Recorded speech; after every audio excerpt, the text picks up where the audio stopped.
Hello everyone, welcome to the channel. Hope you had a fantastic day. So today, we're back working on a Jeep, and I'm finally getting around to installing the new transfer case with a mile marker part-time kit in it.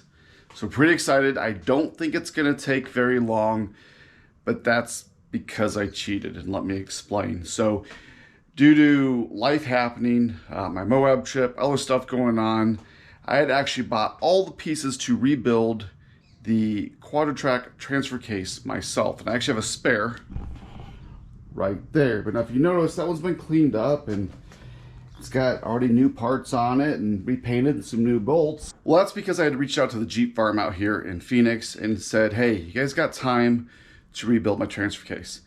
And they said, sure, but we can't take the Jeep and we need a few weeks. So I actually took all of my parts down there, paid them, and they redid the transfer case on my behalf. Yeah, it costs more money. I like to do things myself, but honestly, I just want it done right. And I wanted it done in a reasonable amount of time, and I didn't want to sit in 160-degree heat doing it. So I actually have two transfer cases. So let's go ahead, let's pull the one that's currently in the Jeep, the stock transfer case, and then I'm going to explain to you the differences and why I'm doing what I'm doing by installing a part-time kit into a Quadra Trac transfer case. So let's just go ahead and jump into this.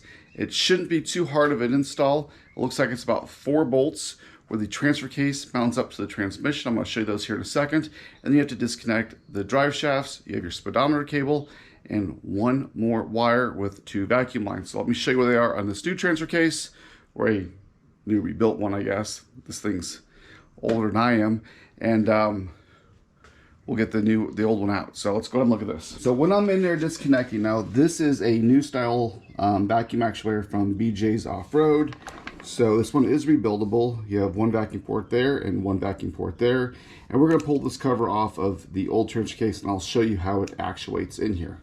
There's a wire that goes right here. So when you're in 4-wheel drive or emergency drive, there's a plunger in here that gets pulled forward and it pushes up against the switch, which will light up a light on the dash. So we're going to disconnect this, the 2 vacuum lines right there. You have 2 U-bolts here that has a U-joint right here. Same thing on the front. And then there's 4 bolts. Now the 4 bolts, you got 2 on this side that come in this way. And then you have 2 on this side that come into the transmission here.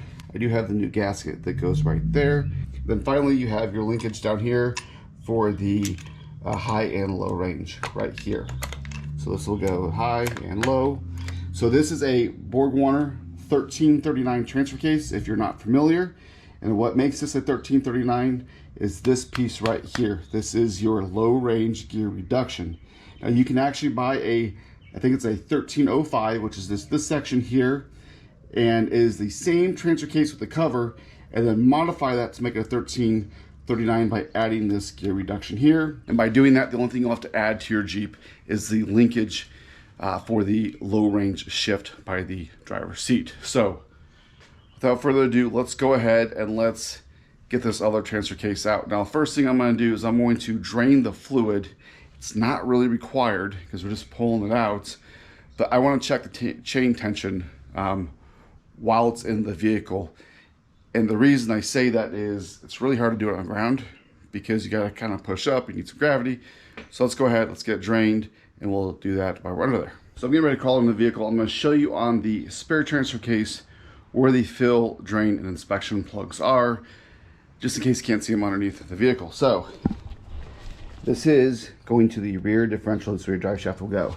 Right here is the drain plug for the transfer case. Right here is the fill plug for the transfer case. This is also a fill plug for the reduction unit. So right here, so there's actually just 2 fill plugs. This whole thing takes 2.5 quarts. And then this bolt right here is your inspection port for the chain. So when I go underneath there right now, I'm going to pull this bolt and drain it out, and then I will pull this bolt. Now, why does it have a second fill bolt over here? There's actually a tube that goes from this side over here and pumps into this up here. But so that you don't damage these gears, you're supposed to fill both this one and this one with your 2.5 quarts. So make sure you do that when you change your fluid. Now, how do you get all the old fluid out of this gear reduction? Well, you're supposed to loosen, there's 5 of these bolts, 1, 2, 3, 4, and 5, and slide this back about 1/2 inch to 1 inch and let it drain out. Now, if you do that, remember to watch your seal. But I'm gonna go ahead, like I said, pull this bolt, and then we'll end up pulling that bolt to drain it. I am going to pre-fill this unit here when it's not in the vehicle because, well, it's just easier. So let's get up underneath the vehicle. So right now I'm gonna pull the bottom bolt like I said.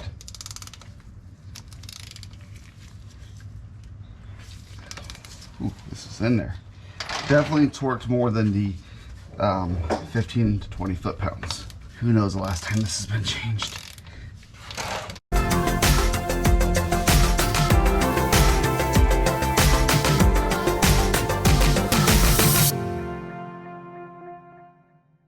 All right, so I have a marker, a screwdriver, and a tape measure.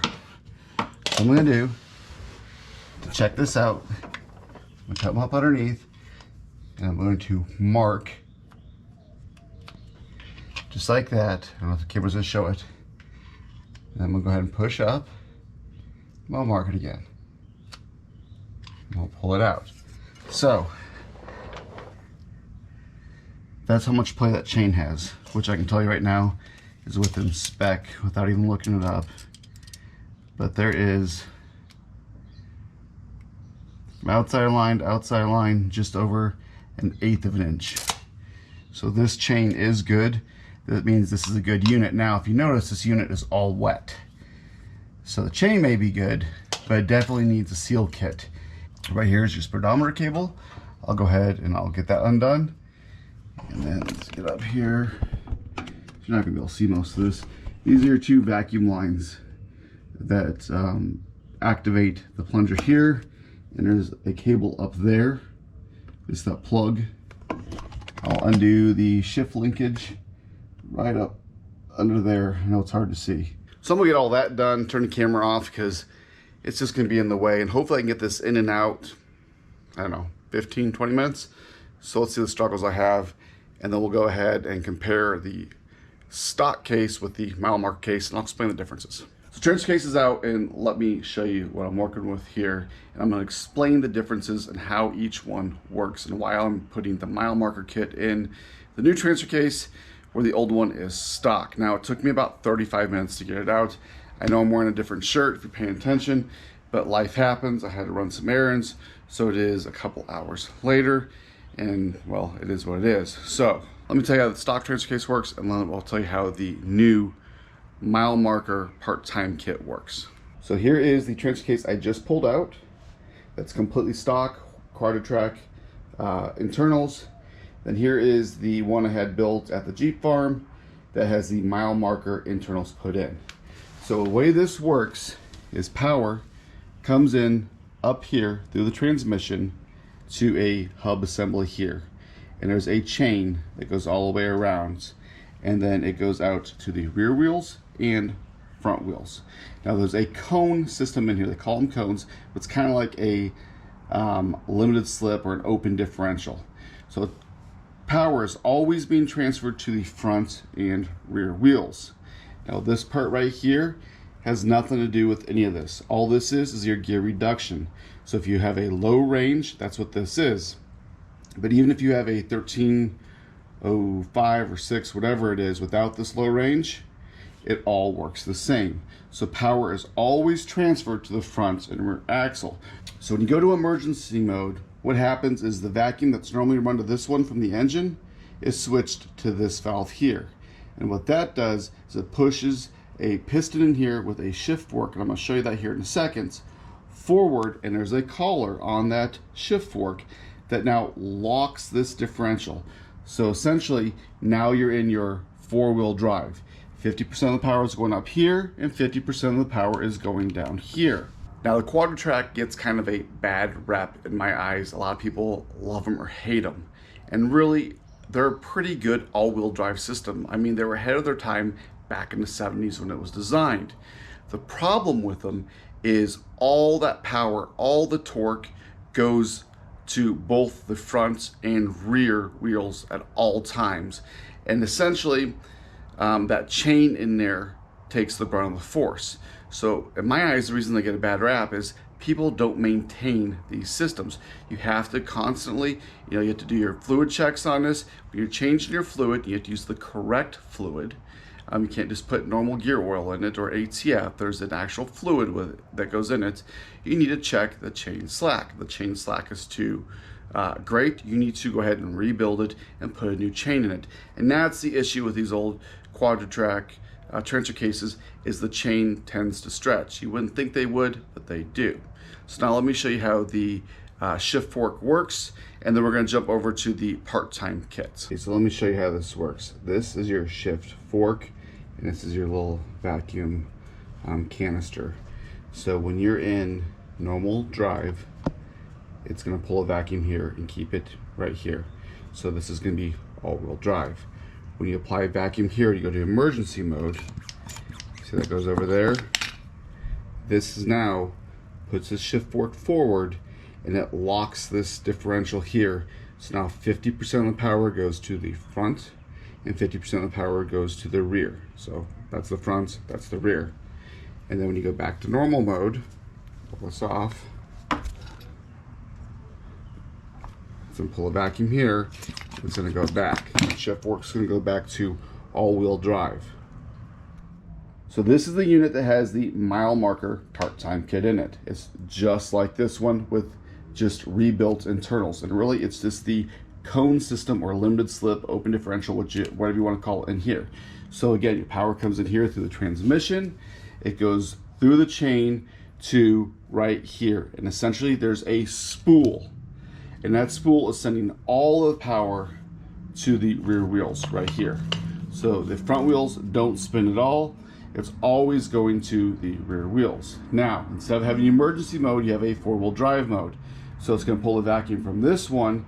When you switch that in your dash, or in the glove box, to right here, it's going to slide that shift collar, just like I showed you, but it's a bigger piece forward, and now it's going to engage your front drive shaft. Now, what is the benefit of this mile marker kit? Honestly, it's fuel mileage and less wear and tear on your vehicle.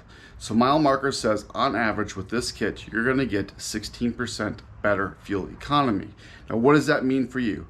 Well, let's say you have a 20-gallon usable range in your fuel tank. I know the gas tank in this is just over 20 gallons, and you're getting 10 miles a gallon.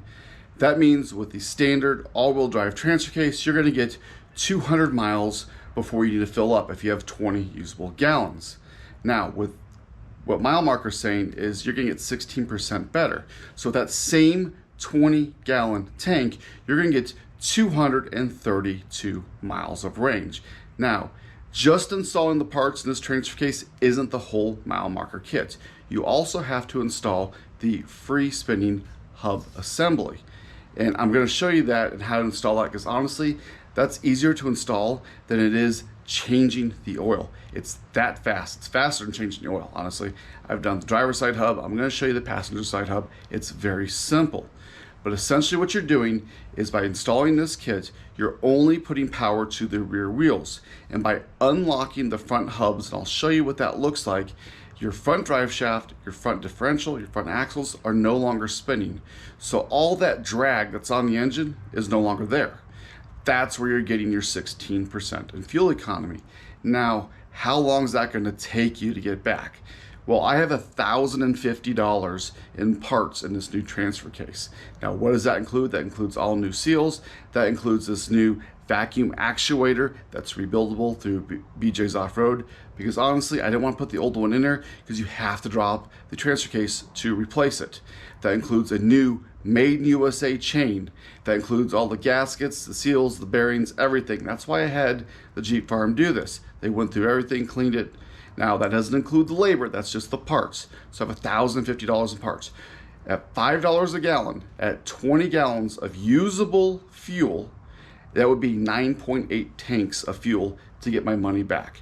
So let's say you're gassing up, using this as your daily driver, and you're gassing up every other week. That would take you 5 months to recoup your cost and fuel economy just for this two-wheel drive kit.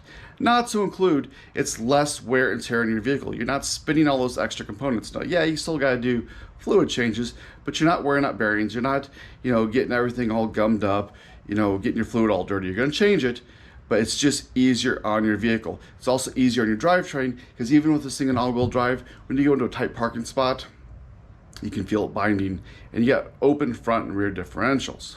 All right, so what other benefits do you get with this mile marker kit? Well, you get your fuel economy, you get less wear and tear. That's another really cool benefit. Now, I told you I have the 1339 Borg Warner, which means it has the low range. And you can take the other transfer case and get the low range. But what that means is I now have two-wheel drive high, two-wheel drive low. I can go ahead and put it in low range and not engage the axles. I have 4 high and 4 low.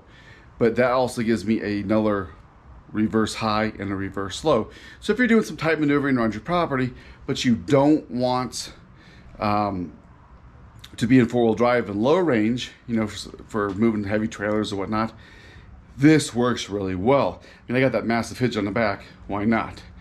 The other benefit is the Quadra Trac system does not recommend, or Jeep doesn't recommend, having a traction adding device in the front or rear differential of your vehicle. That means a limited slip, a automatic or selectable locker, or a spool of some sort. They don't recommend it. Now, you could probably get away with like a limited slip or true track, something in the rear, but it's not recommended because there's always in 4-wheel drive, and a lot of those things has caused more binding issues. So now with this mile marker kit, you can very easily get away with putting a limited slip or a selectable locker, a lunchbox locker, something that you want in the rear of this, because you don't have anything going on in the front. And then when you need 4-wheel drive, you can go ahead and lock your hubs in, and you can go ahead and add a traction device in the front. Well, it's a limited slip, a selectable locker, so when you're off-road, it's actually working. And when you don't need it, you unlock your hubs and you're good to go. So enough of me talking. Now I need to go ahead and get this back into that, and there's not a lot of room underneath there. You kind of have to finagle this piece up around the gas tank. And one more thing, when you're filling it, remember I showed you your fill ports. So here is the low range, the gear reduction fill port. I need to put 1 pint, half a quart in this, and then there's your normal fill port, and you put your 2 quarts in this. So 2 quarts in the main housing and a half a quart here. Well, it's officially the next day. So it took me about 45 minutes to an hour last night. I finished up getting the new mile marker part-time kit transfer case installed. Wasn't too bad. It's kind of had to He-Man it up in there. I didn't use a jack. And then I went ahead, connected everything, and topped off the fluids, checked my transmission fluid, and put the fluid in the transfer case. So the tip I learned with pulling the transfer case and installing it.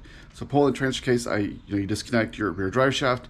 Then I disconnected the front drive shaft from the axle, put the transfer case into neutral. That way I could rotate it to unbolt the bolts on the front of the axle, and I'll show you what I mean. These bolts right here, so you really have to just kind of turn this to get it in there, up underneath, so it made it much easier if I could just rotate the whole drive shaft. Because remember, if the drive shaft's still connected to the front axle and you haven't done the front axle disconnect, you're going to be rotating that axle and the wheels will be locked. So that is done. Now, if I didn't say it in the beginning, I don't remember if I did, make sure you chalk your wheels. If you're going to do this, think about it. You disconnected the parking brake, you've got the transmission disconnected from the driveline, so there really is no park and the vehicle could roll. So just be safe. Go ahead and put some chocks in the wheels, or better yet, get a lift. So anyways, we have one more step to do for the mile marker part-time kit for the transfer case side, and that is the new sticker. Let me show you. So this is the plate that's in the glove box. So mine's currently out because the glove box is not in. And you have your normal all surfaces and then emergency drive. And that's what locks the transfer case front and rear. Now, mile marker sends you this cool little sticker. Now mine got damaged. And it changes it to 2-wheel drive and then 4-wheel drive. And you just take this sticker, put it over this plate, and there you go. Now, lastly, we are doing the hub conversion so I can utilize this part-time kit and get that full 16% of fuel economy. Now, what does that look like? This is easier than changing your oil, honestly, and it's super fast. But let me show you how this works and what we're gonna do. So now I already have one hub installed, and like I said, it's super easy. So your mile marker kit comes with a hub, just like that. You have a snap ring here, a second snap ring. Now there's gonna be one you're gonna take off. It comes with the bolts, and it even comes with an alloy head. Now if you look at right here, it says these hubs should not be packed with grease. Too much grease will damage the hub. I'm assuming that means when you repack your bearings, make sure you're not packing the hubs because, well, they don't need it. Maybe a light coat of penetrating oil, whatever you want. But I'm gonna follow instructions and not pack them. So how do you install this? Well, the hardest part of this whole install is removing the dust cover. And let me show you that. So here's your dust cover. It just slides in like that. This took me 6 or 7 minutes to remove, just tapping around it. It's kind of a pain in the butt, but it is what it is. So now the way this works is I have the gear from the other side. There's your snap ring, and here's your gear. This gear on the inside goes to the axle right there. That goes into the differential.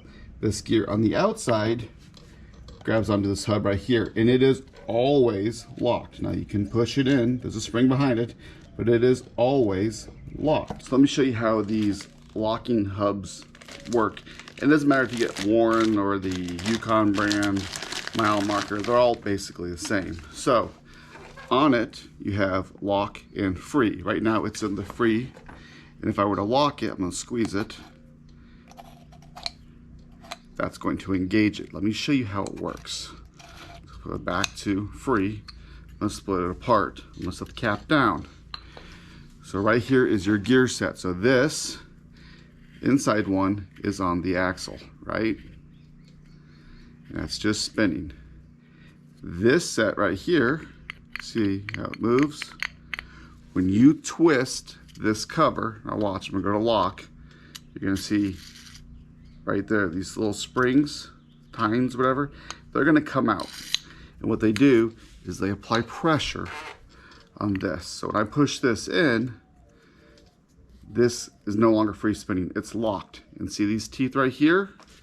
Those teeth are the same as the teeth right there.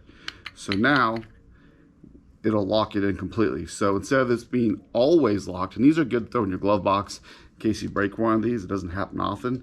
Usually you're gonna break a stub shaft, but that's how it works. So you push this in, so normally this spins free, right there, see? And as soon as I push this in, it no longer spins free, and it engages the axle to the hub, and there you go. That's all it does. So that's how you're gonna disconnect the wheels from the center differential and the front drive shaft. So when this thing is now in two-wheel drive, the front drive shaft is no longer spinning, and with these in the free position, the wheels are spinning, but the axle shafts, the differential, front drive shaft, all that is not spinning. And that is how you're going to alleviate that drag, and you're going to gain that 16% in fuel economy. So let's go ahead, and I'm going to show you how easy this is to install. Again, you could have installed it by the time I was talking. Let's do this. Again, first thing you do is you remove your dust cover, and mine's off. Now remember, this goes in and out. There's a snap ring right there. You can take your snap ring pliers. I am not going to reuse this, but I'm not going to throw it away either. Let's keep it for later. Stick it in there. I'm going to push this in a little bit, pull my snap ring off, set it down. And right there, there's my gear. So this is going to go in this side first. Push that in. There's a ring right here. We're going to go ahead and seat that.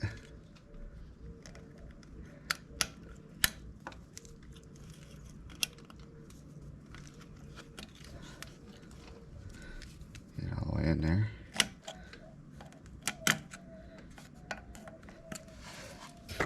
This kit does come with a new snap ring. Go ahead and make sure that's seated.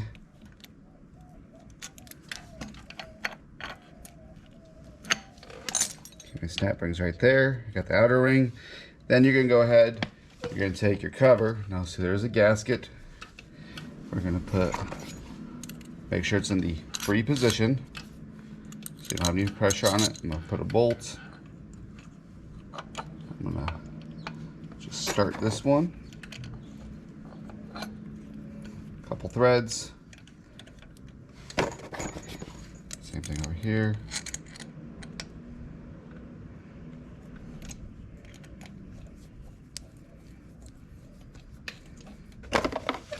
That's it. We'll wipe off the fingerprints. When free, lock. Free, lock. Well, there you go. It's just that simple installing the hubs on these things. Now, before you freak out and go, hold on, you know, what if I need my four-wheel drive in a muddy situation? There is the benefit that you can get out. You can lock these hubs. If you know you're going to need four-wheel drive into the trail, do what you need to do, and when it comes time to engage four-wheel drive, your hubs are already locked. You're just not getting that extra benefit of the fuel economy, but your hubs are locked, and then you can go ahead and put it into four-wheel drive. So, hope you guys learned a lot. We did a lot in today's video. Unfortunately, I didn't get to show you the rebuild of the transfer case, but I did explain how they work and the benefits of the mile marker kit. Now, it is not a cure-all. You can still damage it. You know, if you're on the fly, shifting to four-wheel drive, it does have those clogs and teeth that are going to engage, and you could chip them. So, you know, my eyes just stop, engage the four-wheel drive. Now, if you're not familiar with how it works, I can show you that because while I was in there, I did ensure that the sensor works. So my four-wheel drive light now works. It says emergency mode. I'm going to go ahead and I'm going to say, don't forget to like, share, subscribe. And until next time, let me show you that light. So when you go into emergency mode or four-wheel drive mode, now that we have the conversion, your hubs are locked, go ahead, open your glove box, turn your vacuum actuator, and there you go. It is now engaged, and I am in four-wheel drive. I'm going to go back to normal driving. Right there. Now, I don't know if it's showing up, but it does say emergency drive, so that's pretty cool in my eyes.